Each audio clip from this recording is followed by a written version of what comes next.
Hey, what's going on, y'all? You know what time it is. It's time for that TKC Presents Sicko Mode, the most honest reviews, you feel me?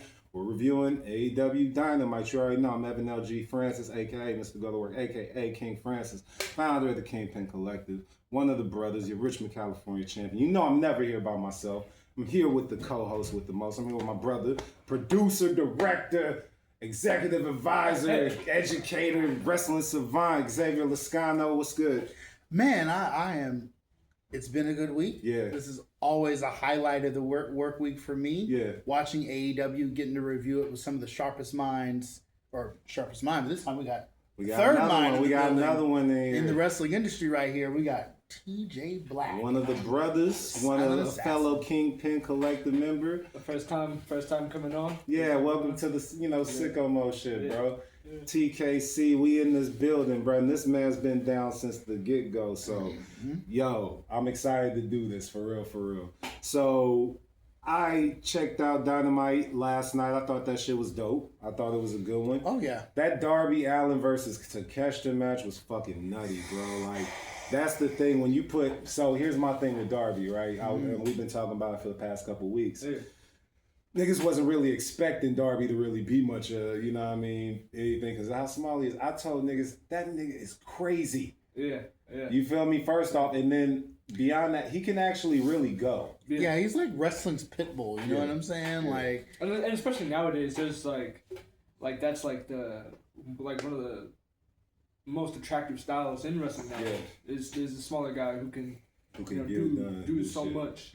You know? Yeah, and he'll throw his body around like it ain't shit. He's like a mini Foley mixed with Jeff Hardy type shit. That's the mentality, you know what I mean? So, yeah, he's like one of the first small guys I think I've seen where he doesn't necessarily rely on like lucha inspired movement. It's a fucking crash test every time. Yes, it's like if he were New Jack, but right, it's like if he were New Jack, but with a few more nuanced skills going on. That's fair. Every week, Darby's like, "How can I kill myself?" Yeah, like, basically. And then he's basically his run as champion has been just nothing but failed suicide attempts every night. Every time. I remember he crashed the car with Gabriel Kidd one time. Motherfuckers popped out the bottom of the shit and the whole night. I was like, what the fuck? Oh, that was in that one no holds barred. Yeah, you feel me? I was like, God damn, bro, that shit was crazy. But no, I think his overall, because he's been basically defending his title every week. Yeah.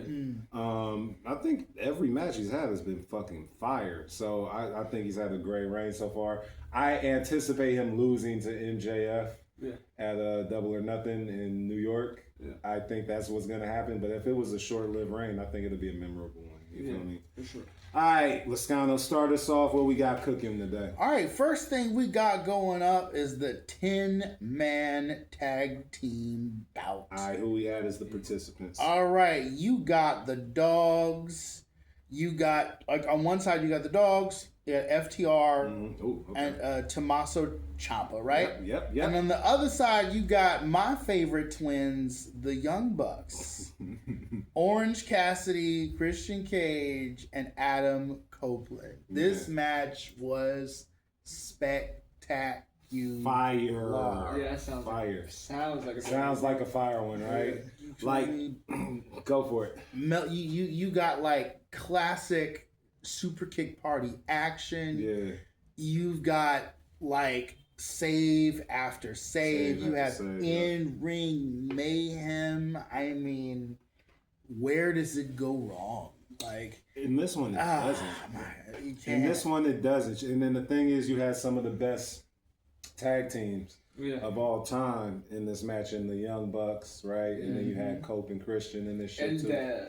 From different eras. Different eras. The FTR too, you know what I'm saying? So there were so many great tag teams in this thing. I already anticipated it being great action.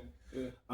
Like you said, the false finishes and all that were like fire, bro. And my thing is, I always gotta give my hat off to Cope and Christian, bro, because them men can go at their age is like top notch. Yeah. And with anybody, you never see anyone that when they get in the ring with them, they have to change their style. Exactly. Or they can't do they can, as offensively and defensively, do everything. Yep, exactly. And honestly, like this stage, I appreciate Edge and Christian more so now than I ever did when they were younger, because I used to look and go, "Oh yeah, Christian can do that," but I know other guys that can do that 5 times better. Where Edge does a spear, but nobody spears like Rhino and Goldberg.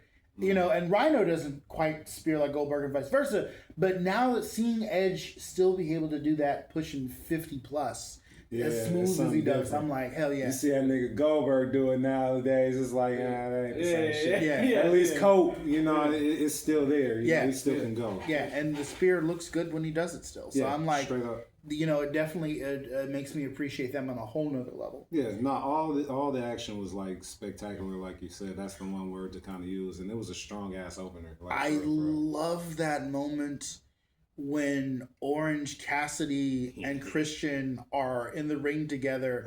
And then he basically has Christian do the pocket bit. Yeah. And you're like, oh my gosh, what's going to happen? And then Christian just takes his hands out of his pockets and throws Orange Cassidy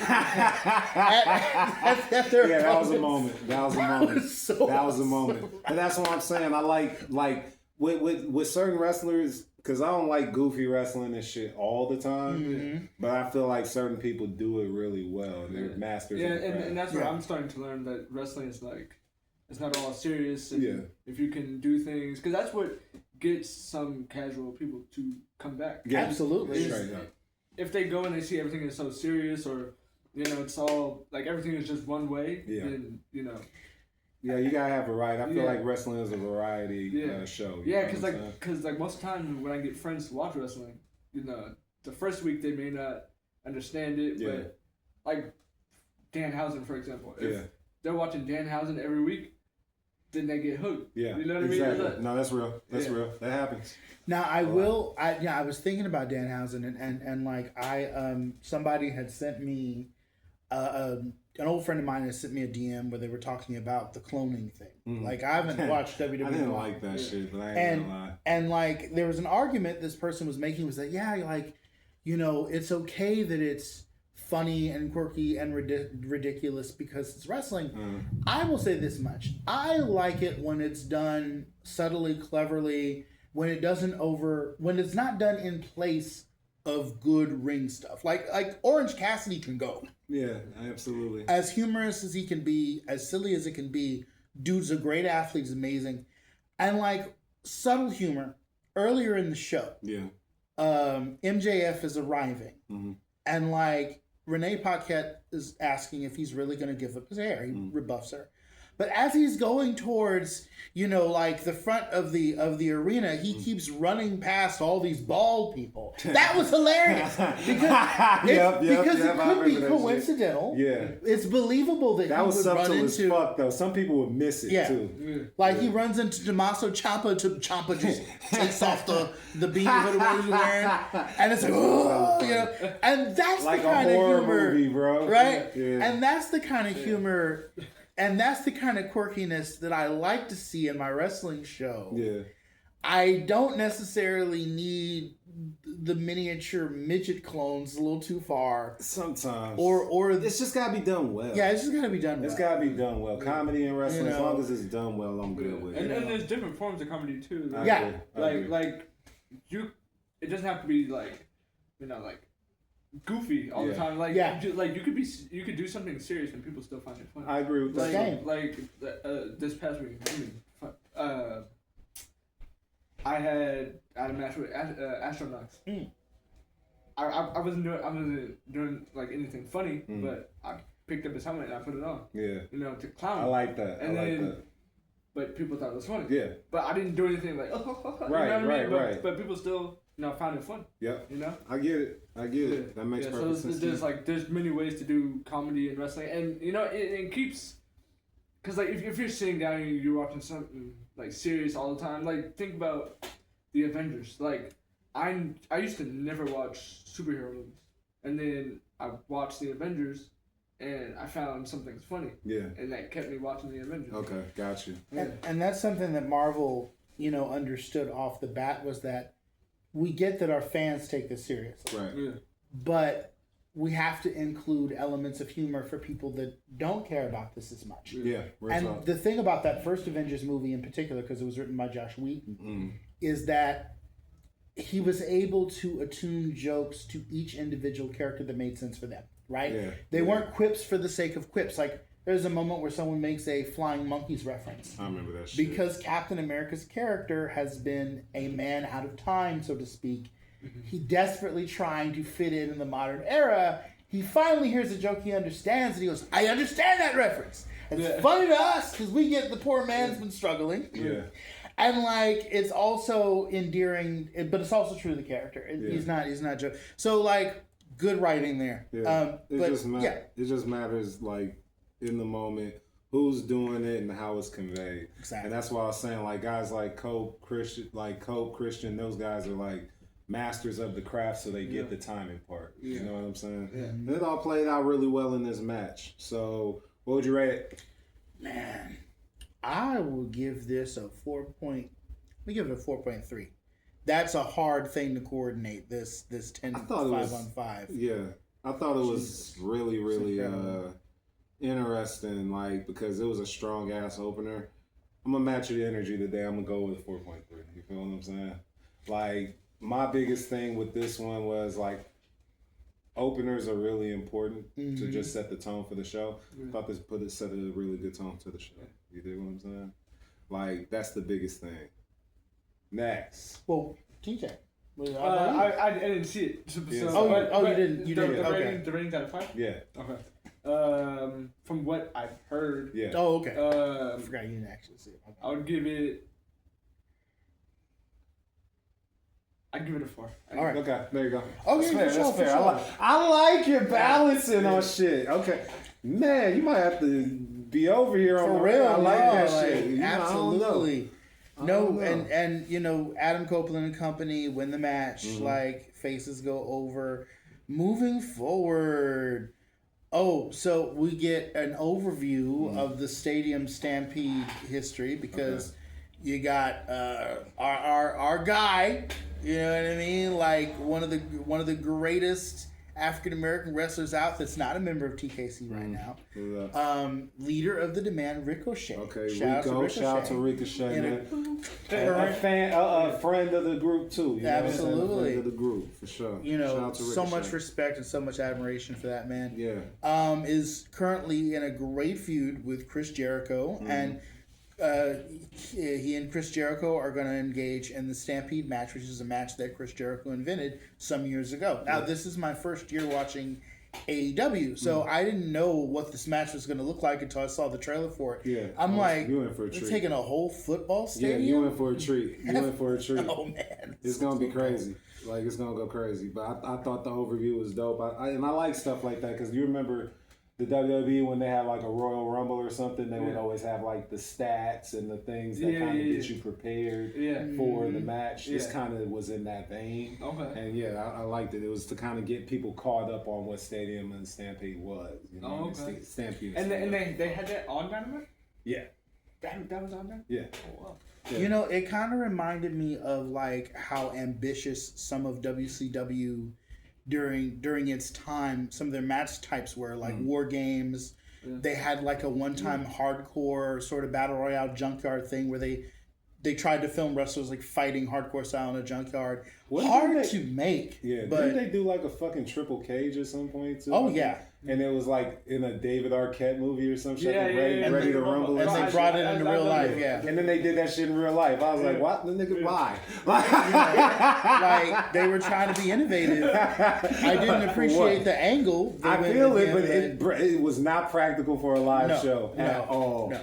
But the movie is fun. It's different. Yeah. But live? No. Yeah, because you got all the different shit you could do with a movie to edit and like bring camera crews in. Yeah. It's a one-shot thing in your live. Yeah. It's different. So What's next, big dog? All right. So Mike Bailey versus Westbrook, and I'm not gonna lie, when this match came on, you have Mike Bailey's interest. Westbrook's already in the ring. Squash, yeah. But you know what? Yeah. It's one of the better squash matches because Westbrook actually had moves in. He was able to dodge and duck some things. Like he got to do a couple things, which most squash matches the guy just kind of gets tossed around like a rag doll or whatever. So I appreciated this a little bit more. It's not enough to rate it. I'm not gonna rate it. But like, I wasn't as mad, okay, as I fair. normally am. Now, TJ, what did he say I do before we got on here when we started recording? He said I'm usually one that defends the squashes, right? Today you the one that's defending this one. But like, but I thought honestly it was kind of what I expected when I seen the participants. But I'm glad dude got a couple moves because that's what I do think. I remember in like some days I feel like some years in wrestling there were times where like even if it was a squash you would get a guy to be able to show what he got a little bit. Yeah. Mm-hmm. Like there's still an art to having those kind of matches. Yeah, you're right. And that's kind of that's where I'm at with it. I feel like I've defended them a couple times like he said because they had storyline implications to them. Mm-hmm. And I'm okay with that. What I'm not okay with is just sending niggas out there like this is fucking superstars, right? Yeah. Or main event or some shit like that. And just having these niggas go over here and just run them niggas. Like, why even put them on? Yeah. You feel what I'm saying? And then it sucks when they do that same thing week after week. Week after week, yes. And then it kind of... I especially hate it when they do that with an established, like they've been doing that with Joe. Yeah. And I'm like, we know Joe's good. Yeah, we already know. We know he's been in the. We don't need this shit a million any times. more Joe squash matches. And it makes it like for me, it makes it like kind of like stupid. It's like why is like Ricochet having a match with Chris Jericho, but this big star guy who's so destructive. Why is he fighting somebody like pretty that much we nobody, don't right? Yeah. You know what I mean? Yeah, and deserves some competition. Yeah. Exactly. Yeah. Like I'm always been a big fan of matches that look competitive. You know, and that's just me. Yeah, but I'm not rating that though. Bailey wins, and then Kevin Knight comes out and has a promo with Bailey and. Thanks Bailey for his loyalty and bigging him up and being a good friend. Not turning on his ass for winning that title he wanted. You know, and he has the open. It's coming. The open. It's coming. We've talked about this for a while. That nigga's gonna turn on that nigga so bad. So bad. I could tell it from a mile. He's gonna turn on that nigga. So I don't think should have been me. Yeah. It should have been me. That shit would be crazy. The Kevin Knight, there's a thing about the TNT belt that I've noticed is that there's an sort of an open challenge, especially since Briscoe took the belt. Yeah. They've really made this open challenge thing like a big deal. Yeah. So it kind of reminds me a little bit of the 24-hour, like the old hardcore belt, with the exception of it. It's just element of surprise. I like that idea. Can I chime in? Yeah, sure. So the big thing is with the TNT title is that's basically, and I know you're a WCW guy, that's akin to the television championship. So that's always constantly defended. So even whether it was an open challenge or not, you expect that belt to be defended on a constant basis. Oh, yeah. How do you feel about being defended every week? I honestly like that idea. Like I think that having a belt that carves out a specific niche, whether it's weight or whether it's the way that it's like dealt out in terms of defenses in that manner, like whether it's gimmick, is a good idea. So like with your television title, the idea is that every time there's a TV or pay-per-view appearance, you can defend that motherfucker. Yeah. The world belt has a different sort of prestige to it. You're going to see it on pay-per-views, the occasional mainstay shows, main events, but not every single week. Yeah. The tag team belts, you know what they are already. Yeah. And then like, the Continental title, right, is you've got the tournament around that, which makes that special. Yeah. And so I really like these concepts and these ideas. The eliminator matches that go with that. It makes every belt makes every belt different. Yeah. And, like a different way to get it. Yeah. And it builds its own kind of prestige. Oh yeah. My thing with it is too is like it as long as it serves that function and it's primarily the one that serves that function. The only reason I kind of give this Darby Allin world title reign a pass on doing weekly title reigns or title matches while there's still a television title is because this doesn't get done that often. And like, it fits his character. And that's part of his character. He's gonna crash and burn. This is part of what's going on. And you know, I mean, like back in the day, they used to do it like rarely, but they used to do it like when you get like a World Heavyweight Championship on a Monday Night Raw. Yeah, you know what I mean? It was rare. It was rare. It was like a man, treat. like you were like it was like a treat, bro. It's like man, what? You know, so because they need to remind you every now and then that the belt can be defended, and they need to have like people hooked in, like, hey, if you want more of this though, there's the pay-per-view coming up, you know, like this. Yeah, and like for the TNT Championship, I mean, there's pros and cons for me. Like a con is, I mean, like just seeing the belt get defended every week, and then. I mean, I guess it's. I mean, it's also like how you do it. Yeah, it's how you do it. It's like it's how you know. It's like if it never changed hands on the show and it only changed hands on the pay-per-view, it becomes kind of like predictable. Yeah. But pros are like you get talent exposure, you get like big championship matches. Yeah. You know, for that belt, and as well for the fans too. Yeah. They know that every show you get at least one. Yeah, you're right. You're absolutely right. I can't agree more. I can't agree more. I agree. No, for real. That's real shit. Yeah, like, and we have this surprise matchup. Returning fellow coming in who's been on injury this is interesting. for quite some time. He's a member of the Don Callis family. Brian Cage came back after a long time. Long time. 14 months. I saw it. He was gone before I started watching the product, but he looked great too. He looked ripped. Like super ripped. Like he looked like he's about to go try to compete with prime era Arnold Schwarzenegger in a weightlifting contest. It's crazy. Yeah. Bodybuilding. I mean. Yeah. But no, it was a good match. Like I really liked how the Brian Cage's power was contrasted with Kevin Knight's agility and high flying ability. Yeah. That's the thing though, and that's why I like Kevin Knight. Kevin Knight can do a little bit of everything.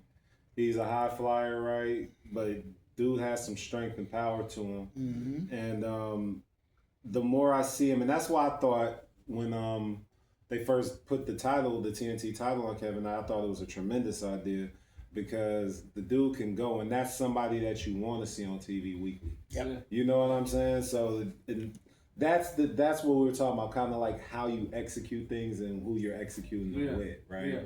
I think a guy like Kevin Knight is going to benefit like tremendously, like from matches like this. You know what I'm saying? This was some really good shit, and Brian Cage got to come back, make an account for himself. My only thing with Brian Cage is great, tremendous in the ring, the whole nine. He just has a lot of injuries, and when you have a body like that, especially as a personal trainer and shit, when you have that kind of body, sometimes it was the same thing with like a Batista in the beginning. They used to get hurt a lot because the muscle mass sometimes can't sustain what you're doing. In the ring. Yeah, so it's a little different. So he gets hurt in multiple occasions, and it starting stops his pushes, and when So it hurts a lot of torn musculature. Yeah, I believe so. So but he's a tremendous in-ring talent. Nobody's denying that. It's just about they have such a big roster that when one goes down, somebody's gonna feel that. Yeah. But I think if they do want to give him something, I think they should do it. I've been saying this for a long time. Wrestling people not people, but these companies, they take so long to do things that things get, just axed. Lost in the shuffle the whole time. You know what I mean? So it's like with Brian Cage, for example, if you want to get him, you know, to a certain point, get him there. You know what I mean? It's like, exactly. You know, because anything can happen. You know, like that's the part. Injuries. Yeah. You know, that's the part. Anything can happen. Yeah, no, I agree. We've seen champions or get another hurt. new star can come in, overtake that, and then it's just like he just never gets his opportunity, never gets his chance. With like WWE LA Knight, it's like you know, you know what I mean? We ain't seen him in months. Yeah, so it's like people they get to a certain point, and then it's like you're kind of trying to say like let it build, but it's like you don't know what can happen in that time frame. No, you're absolutely right. Yeah. You're absolutely right, and that's why I say like I'm glad. That's the one thing I'll give Tony Khan some credit for is that he does usually rotate people in and out when they're in and out of injury. So we see a lot of people we haven't seen in a while. So it's not like they just come back and be in catering. You get what I'm saying? Yeah. So I think that's a good plus to that. But I agree with you. I thought this match was fun though. I thought that Kevin Knight did his damn thing. He continues to be a great TNT champion. And Brian Cage had a good showing. So what do you rate it? I give this match honestly, the 4.2. 4.2? Mm-hmm. Man, they UFO faux splash or something else. That finisher Kevin Knight uses, man, is something else. I'm gonna go ahead and go 4.1 on this one. Okay. Yeah, because that opener was so like electric that this was really good. Still, I don't feel like it was a total step down, but it was one of those ones that just keeps the flow going. Yeah. So it's still in the fours, but 4.1. So from what you heard, what would you rate it? What happened like in the match? What was some like the highlights going on? Okay, so there is a moment where Brian Cage is sitting on the turnbuckle. He's about to powerbomb Kevin Knight after trying to powerbomb him before, and Kevin Knight who was originally he was going to attempt a Hurricane Rana, going to turn into a powerbomb, and then he forces a Hurricane Rana anyway. And that's like that struggle of like, I'm a Hurricane Rana, I'm a powerbomb. You don't even see that. You don't see it that much. You don't see that. It's the equivalent of the suplex reversal, right? Where you're about to suplex somebody and then they're about to reverse it, and then you carry it back over. But you never see that in powerbomb like Hurricane Rana positioning. You know what I'm saying? So that's definitely one of those things that gave it a 4.2 in my mind, because whenever I see something I'm not used to seeing, I'm like, that always gives it a bump. And Brian was a power guy, but he was also showing that athleticism. You got those moonsaults, you got all those things that you were expecting from him. Laying it on the floor. Or laying it on the floor. Kevin was diving on the outside, diving on the inside. This motherfucker was everywhere. Okay. Like it was a good match, but it's like I'll give it including the return. Yeah. I'll give it a 4.3. There you go. Hey! Cool. There you go. Matches energy. I like that. All right, so go ahead. What's next, brother? All right, next up. After that, we have Will Ospreay versus Ace Austin. Yeah. This was good. Yeah. This was good. This was good. This was fun. Oh, yeah, no, this was dope. I've been saying for the past couple of weeks, Ace Austin, because they just started really putting him on Dynamite and giving him some burn the last couple of weeks. I've been saying, and we know of Ace Austin. We know who Ace Austin is.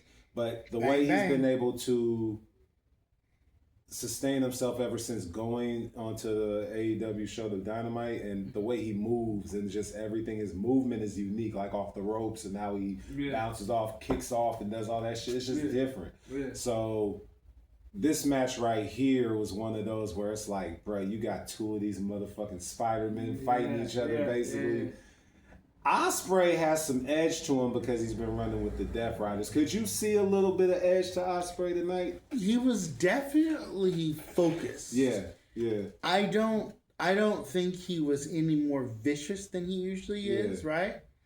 But he definitely, like, I don't know, he carried himself a little bit differently. Yeah. But he was still a sportsman. Like, she went to shake Ace Austin's hand. What I think is interesting is that Ace Austin was hesitant to shake his hand. Yeah. Not because he was being an asshole, but because he's like, you've been riding with the Death Riders. Can I trust you? Yeah. But even the Death Riders have been tweeners lately. Yeah. So the answer is yes, you can trust him. You can.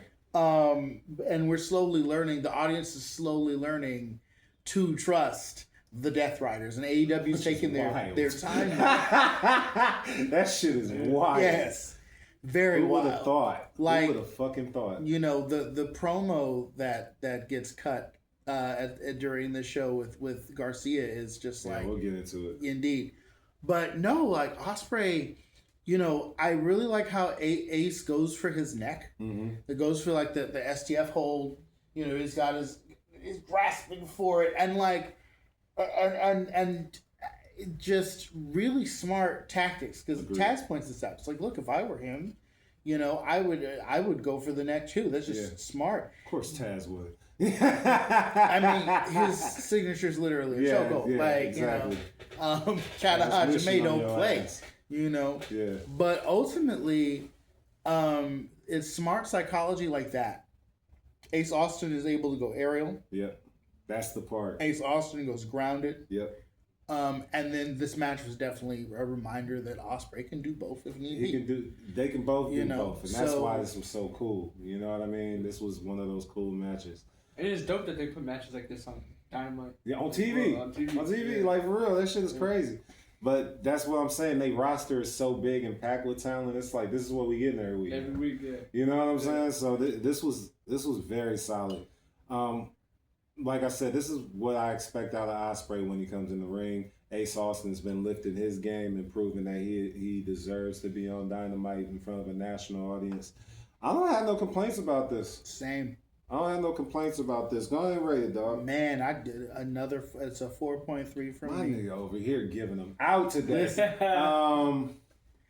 Okay, so for me, bruh, Ospreay is such an animal. That hidden blade ain't no fucking joke, bro. Like, he laid that nigga out with that shit, bro. Like, but Ace Austin was maneuvering. He was doing his thing. There was so much. And like he said, he was using some power. He was using grappling submissions. Mm-hmm. He was doing everything. This was an all-around kind of exhibition for everybody. Those are my type of match I love to see. This was one of those.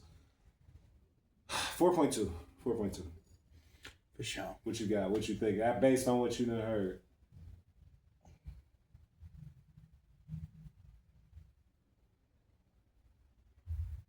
I feel you. If I went 4.3 on the last one, I gotta go 4.4. I'm just all right, that's fair. Okay, I gotta go. No, but you know what though?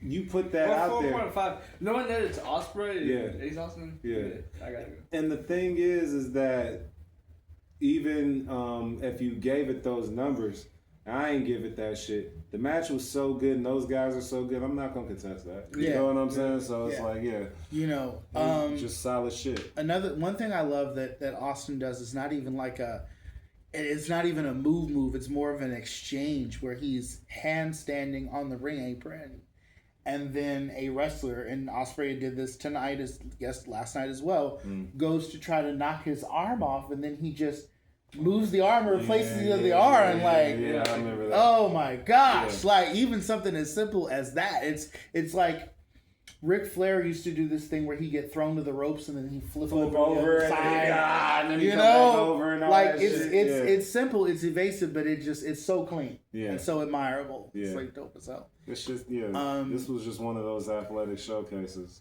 I thought this shit was this is what it was. Where we at? All right, next up after that. Story beat. So after the match is over, they shake hands, and then Ace leaves the ring, and then in comes the Ops. Oh boy! Joe has been basically threatening / inviting Ospreay to join the Ops. He said, "You better not join them niggas. You better not join them." For the last few weeks, and he's like, "Remember when they were breaking your neck? We helped you." Yeah. Which is so bizarre to, he's got a point. Yeah. But this is true. He's not offering to make Ospreay better, like the way that the Death Riders are offering to make him better. Yeah. They're just offering him, a form of, in my view, if they were to say something back, it would be like, we're offering to make him stronger. You're offering to keep him weak. So you can be one of your henchmen. Facts. I don't want henchmen. Yeah. I don't want broken men. I want men on the team. You know what I Real mean? talk. That seems to be something that like John Moxley would say. Yeah. I feel like I got his character right now. Yeah. And so they come out and Joe's like, "Hey, I'm not about to beat you up right now. That's not really what I'm into. We'll see each other down the road because we have a match coming up. Yeah. But these two guys are pissed off at your disrespect, and I don't tell my friends what they can and cannot do. Right. So he goes to recede into the back, and they're about to go jump him. And then the Death Riders music that's hits. what I'm saying. Down, down, and then they come out, and you're like, oh shit, like, you know what I mean? Yeah. And they really with him now. They really backing him up. You know, they called him the Death Riders' new lapdog and everything else, and they come standing in solidarity. And I'm like, oh my gosh, yeah, all right. It's interesting because I've been saying that this was one of the more interesting story beats in wrestling right now with the Death Riders and Will Ospreay. Mm-hmm. And every week, once again, we talked about it earlier. It's about execution and how we're executing and who we're executing with. They're executing. They doing their thing. I'm more interested in seeing what they do next week. That's how this shit works, you know? So that's where I'm at with it. And you knew they were turning face. I can't remember if it was Wheeler Yuta or if it was Garcia that said this in a promo where they were like, you know, say what you want about them, but when I'm down, when I'm out, I have anyone else to turn to, I can call them for support. And you're like, that's the thing of face. That's holy. Okay. Yeah. All right. And then they slowly have been like, you know, turning them more and more face every week. Yeah. You know, you had John Moxley come out and say, I won this for the fans. And you're like, when he won, you know, when he won the Continental title. That shit was actually really lit. That promo was lit as fuck. Yeah. You know, but they're not rushing it. They're just, even though they got booed a bit, they're still kind of like, all right, Marina Shafir did some heel shit, but we're still moving toward doing it very naturally. And I like that. I like that. Like, it's to the point to where, you know, they're in a sketch in a training session, and like Moxley's saying some very inspirational things to Ospreay about strengthening his neck and letting go of the baggage. Talking about last week. And then he's like, damn it, Wheeler, if you're gonna stop the head, and they cut the, you know. Yeah. So so good. What do you think? Like, you interested in that storyline? Yeah, I like it. I like it. Yeah, I think that's just dope. Yeah, I think they're executing very, very well. It's good writing. This is what happens when you have wrestling fans with a mind. When you have a writer who's a wrestling fan who also writes for TV, there you go. It feels like good TV and good wrestling at the same time. That's rare. That's rare. Yeah, no, it's good stuff. All right, where are we at? All right, so after, you know, this great exchange, MJF comes out to interrupt an interview with Takeshita, and basically says to Takeshita, hey, you're going to face off against Darby Allin tonight. I've always believed in you ever since I saw you when you were younger. You're dope and you got this. And then Takeshita says something in Japanese and walks off. And then he's like, oh God, I didn't mean a thing I said. By the way, Don Callis, here's this diamond ring. You know what to do with it if it looks like Takeshita's going to lose. Yeah. And Don Callis is like, he's not going to lose, but all right, I'll do it just in case or whatever. You know, it's the good Don Callis family. You know what we do. And then this feud that's been brewing between MJF and Andrade. Yeah, leave it alone. That dude's been fucking heat since he's been back there. Walks up to MJF silently and then pulls off his head covering to reveal a great mane of hair. Just to fuck with him, because he knows it's gonna be your hair on the line. He didn't have to say a word. He just you feel what I'm saying? Did that shit like a Vidal Sassoon commercial. You feel what I'm saying? Head and shoulders and shit. How do you know? Oh God. No, that was fun. That was fun. Great. What else? All right, as they basically have that man go and face in front of our eyes. After that. We have some brackets for the women's own heart tournament and the men's own heart tournaments coming. So the women's is gonna be cracking. It look like, but here comes I think that, this group has really I like them as individual wrestlers. And their group as a concept has really grown on me over time. I think I love them now. The conglomeration. Okay. You have Kyle O'Reilly. You got Orange Juice. You got Cassidy. You got Willow Nightingale, and you also have you got Ishii in there. Ishii he's in the group, but he wasn't. Roderick Strong. Roderick Strong. And they're having a lot of dudes. Yeah, they're having the promo, right? And they're just like, all right, so what's the... And they're doing this thing with Roddy Strong where he's basically barking out statements. He's like, Cassidy. Cassidy's like, well, we need, we have our tag team going, and then we have a, it's me and Strong, and then like after that, Strong goes, Kyle, and then Kyle's like, yeah, I got a match coming up. I'm gonna go against Jon Moxley and try to break his ankle again. Yeah. And then he goes, all right, we don't have our word of the day. We haven't done that well. We need to do a word of the day. And then Kyle goes, Mark, and then like then Mark Briscoe comes out and he's like, hey, conglomeration, the word of the day is, and then he also challenges Tommaso Ciampa because we haven't seen him. That's gonna be fire. Since Tommaso Ciampa basically turned heel and so he's like, oh, whoop that ass. It's like, all right, cool. And then Willow Nightingale talks about how she's gonna go into the tournament and she's very confident she's TBS champ after all. And she could pull out a surprise win. She could.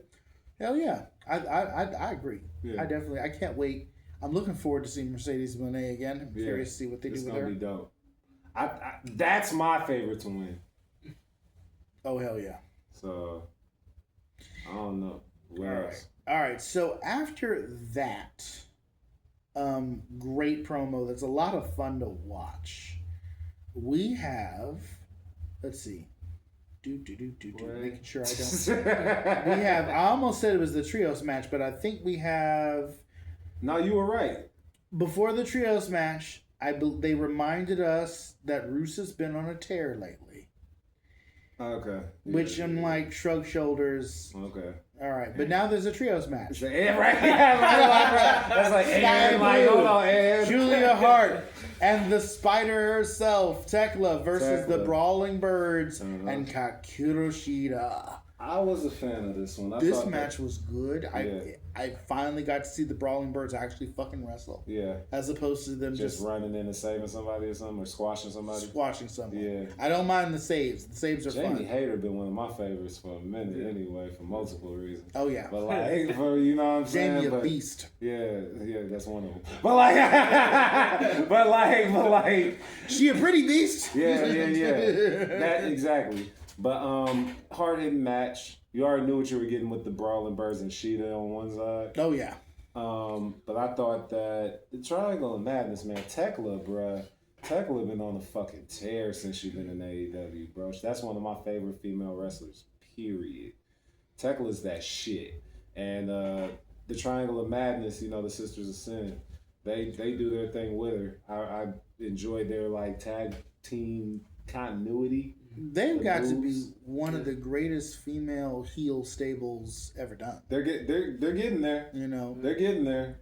I'm trying to think of another group of girls that are like for females. Yeah, for sure. Like they're getting there. Yeah, it'd take a couple more years for it to be like a period thing, but they're getting there as far as just being one of the best cohesive women's like factions that I've probably seen in a long time.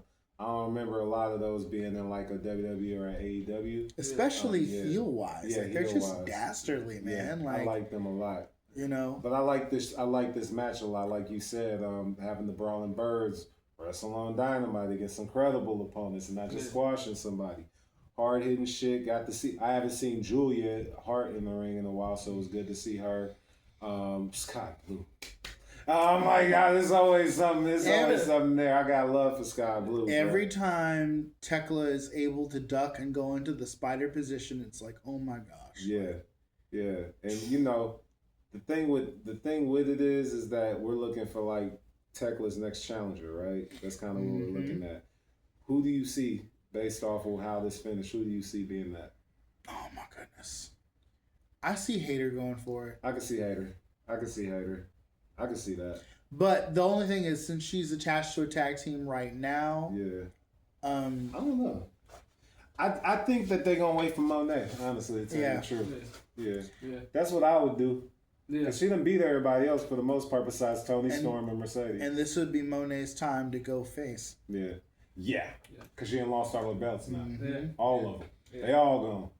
Yeah. And nothing makes for a face character like a humbling. Yeah. And like a comeback. Yeah.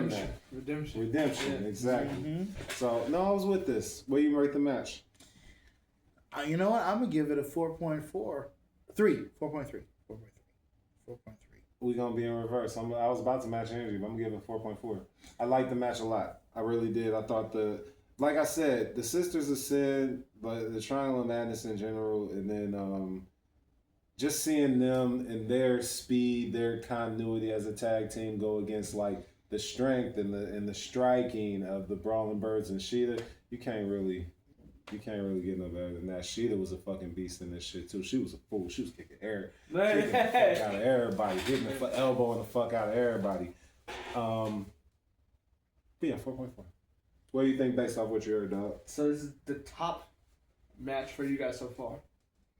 I think this is the highest one. For me, yeah, because I really thought this. Yeah, for me, I thought that and I'm just a huge Tekla fan anyway. I think this is the best match.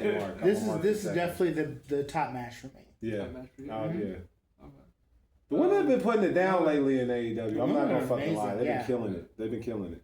Knowing there's not a dud among them, honestly. My goodness. No, they cooked this whole show actually. Yeah, I'd go 4.3. Yeah, that's fine. That's fine. Good shit. What's next?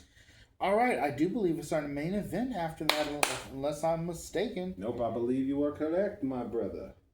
All right, yeah, no, it's Darby Allin versus Allin. Konosuke Takeshita for the AEW World Championship. This match right here. Now, what you were asking before about what the match of the night was, this is it. Yes, this is it. Yeah. Oh boy, fantastic match. Excellent execution. I've never seen a German suplex. I was just about to talk about that. From the I've seen a German shit. suplex from the top rope before. I've never seen one with a bridge from the top rope. Yeah. Before. My God. Takeshita's a fucking fool, bro. Takeshita's a fucking fool, bro. Like, just everything. Bridge that? Yes. Yeah. Yes. They're both fools. Just that alone, right? That deserves a high score. Bro, that's what I was saying. This match was so fire, bro. And it's a clash of styles. That's why I like AEW so much, because you'll get some shit that ain't supposed to make sense that just makes fucking poetry. Yeah, it's like, just things that you've never seen before, bro. Hard hitting fucking Japanese strong style shit versus fucking crash test dummy. Darby. Yo, yes. That shit was crazy. The way this nigga Takeshita flipped that nigga for that Blue Thunder. Oh my God. So quick. I've never seen it done like that. I was like, yo, this might be one of the best matches of the year. Hell yeah. This might be one of the best matches of the year. Easy. Like, Brad, there's no way that Meltzer's not giving this like a 5. He's giving it a 5. This shit was crazy. This was nuts. Bro, when you get home, watch this shit. Watch this shit. Watch this shit. This shit was crazy. Takeshita's a fool. If he ain't AEW champion at some point, it's a fucking fluke. Yeah. And Darby, like I said before, his reign's gonna be short. That's what I predict. I think he's gonna lose to MJF for Double or Nothing. But if he do, man, this might be the greatest short reign I've never seen in my life, nigga. Like this might be the greatest transitional shit I've ever seen. Yeah. Like, yo. And I think he'll get rewarded for it. Yeah. As well. Yeah. I agree. Because, you have to, give him something, right? Sustainable. Because you can't just, if it is transitional and it is good. Yeah. It's that good. You can't drop him back down. Nah, he's a main eventer from now on. Oh, yeah. But I think what you're saying is right to where it's like you gotta reward the guy, right? Yeah.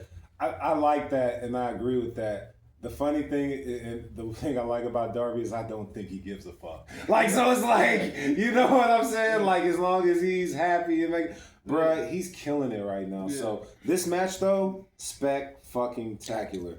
Spec-fucking-tacular. Konosuke Takeshita, bruh.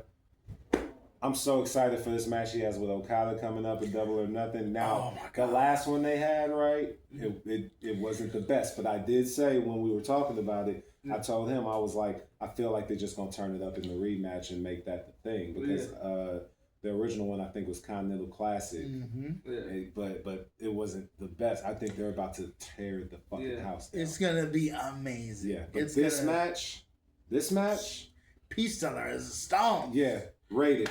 Oh my gosh, 5. Woo! 5 for me, man. 5.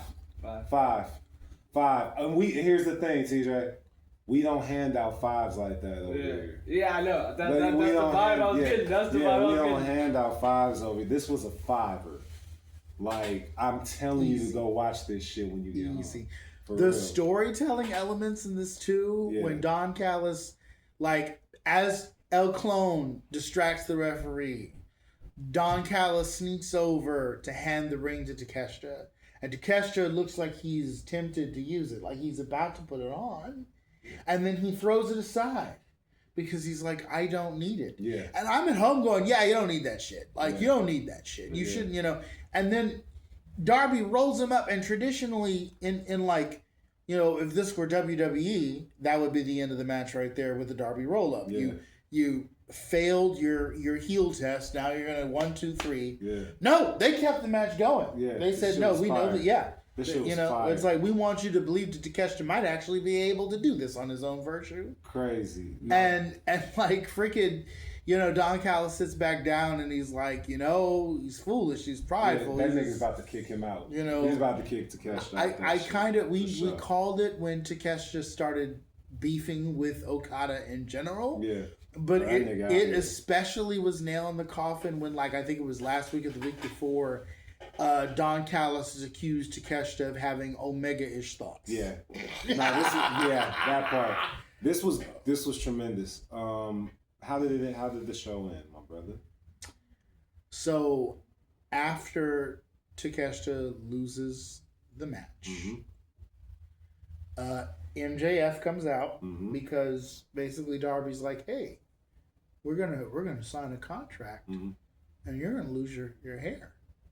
So MJF comes out, not quite the usual cocky punch the camera or does the pose. The fans who are I'm doing like the fans when I'm at home watching this. I'm like, do do do do do do do do do do. Goddamn entry is a banger. Yeah. I love it. It's catchy as hell. And like, he comes in, they set the table up, and is he gonna sign? And no, predictably, he doesn't sign right away. He does not sign. He's talking his shit. Yeah. He's talking his trash, and ends up with him attacking Darby. Yep. Beating the shit out of him. Standing tall to end the show. We got one more week until Double or Nothing. I think I got a feeling Darby gonna lose this shit. If he don't, I would be shocked. Because I think, if I recall, he said he had less chance. He had less chance than Hangman Adam Page of going for the belt again. Yo, this shit. That was ooh. So overall, what do you rate the show? Man, the show overall, I'm giving it a 4.4 because we had a 5 on this. Yeah, we had a 5er on this shit. You can't really. Everything else was 4.3s. Yeah, this shit was fire. 4.4. I'll agree with that. 4.4. What you thinking? Yeah, I'd say 4.4. All right. 4.4. 4.5 for me. There you go. Because I had a 4.5. And go watch that fucking match. Yes, please. I will. That shit was clean. Bro, yeah. Get into this shit, dog. Yeah. For real. Yeah, come back and do these with us sometime. You feel what I'm saying? Yeah. Like, for real. Man. Like, it should be hard, bro. Yeah. Like, I get, like, all the, I keep up, but it's just, in terms of like sitting down and watching the Dynamite, I haven't done that. I haven't sat down and watched the Raw, SmackDown, the Dynamite. The fucking quickest wrestling show you'll ever watch, nigga, because you'll just be into the shit. Yeah. It's weird. Like, you know how sometimes you just fucking just be like, whatever, and then you kind of do something else. I'd be glued to this show. I'd be like, okay. Yeah. Okay. Yeah. Good shit. This is one of the better episodes of Dynamite, man. Yeah. Go ahead and plug yourself, dog. Tell them where they can find you at. You can find me at Xavier_Lascano on Twitter, or X, formerly known as Twitter. And that's mostly what I'm plugging now. Till that builds up, or Until next week. There you go. There you go. Something else. You know. TJ, tell them where they can find you at, big dog. You can find me on Instagram, TJ_black__. There you go. And as for me, man, Go to Work Fitness on YouTube, Go to Work Fitness on Instagram, Evan LG Francis on Facebook, TKC Wrestling on Instagram, the group page. Check us out.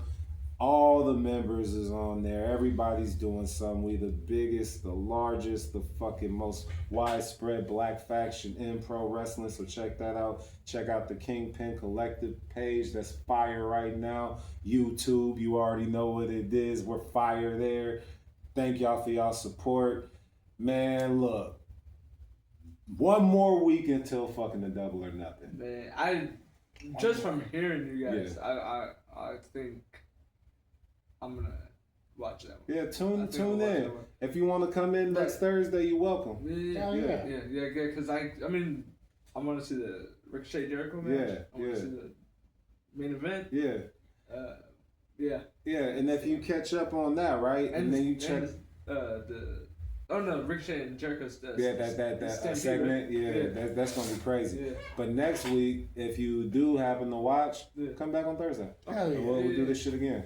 But beyond that, bro, thank y'all, bro. Thank TJ for sticking around with us. You feel me? Coming in and doing the damn thing. You feel me? Thank my brother Lascano as always. We here every week, and y'all already know what it is. Nation to nation, side to side. There's only one fucking thing that's true on this planet, and that is these kings wear crowns over here. We'll see y'all next week. Bow.